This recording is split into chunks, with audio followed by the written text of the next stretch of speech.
Well met friends and welcome to the Lore Alliance. I am Pierre, aka Ngugi, at your service for knowledge about J.R.R. Tolkien's Legendarium. A shorter account on honey today, as I unfortunately got otitis this week, though it has finally mostly passed and I'm only half deaf on my left ear.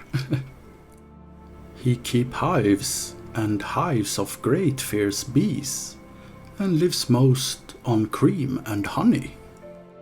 So spoke Gandalf about Beorn, the shapeshifter who could take form of a bear in the Hobbit. And this is a look at his bees and favorite foodstuff. Once the company of Lórien escaped from Goblin Town, they lacked provisions, so Gandalf led them to the house of Beorn. Getting close, they noticed great patches of flowers, all the same kinds, growing together as if they had been planted.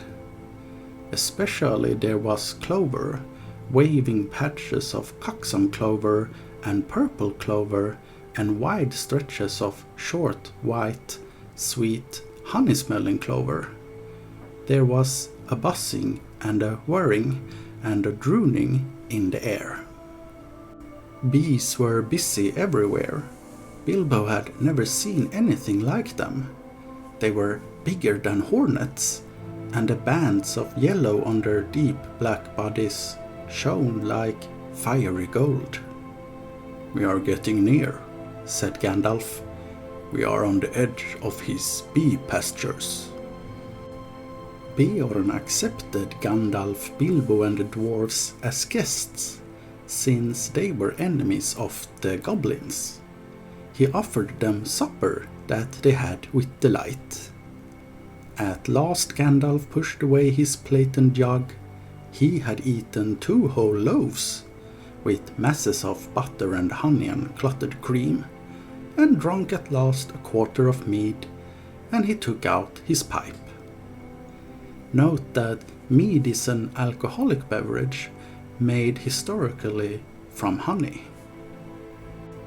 Beorn proved a generous host so that his guests would not leave wanting.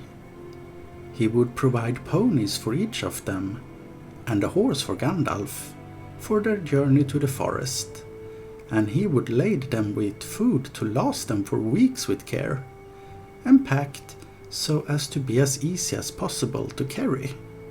Nuts, flour, sealed jars of dried fruits, and red earthenware pots of honey, and twice-baked cakes that would keep good a long time, and on a little of which they could march far. Many years later did the Fellowship come to Lórien, where Gimli the dwarf tested lembas, the waybread of the elves. Gimli said about lembas that it was better than the honey cakes of the Beornings, and that is great praise, for the Beornings are the best bakers that I know of. I hope you have enjoyed this account.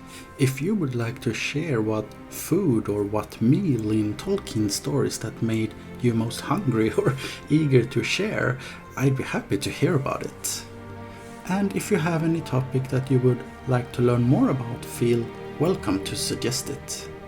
Take care, until next week. Namarje.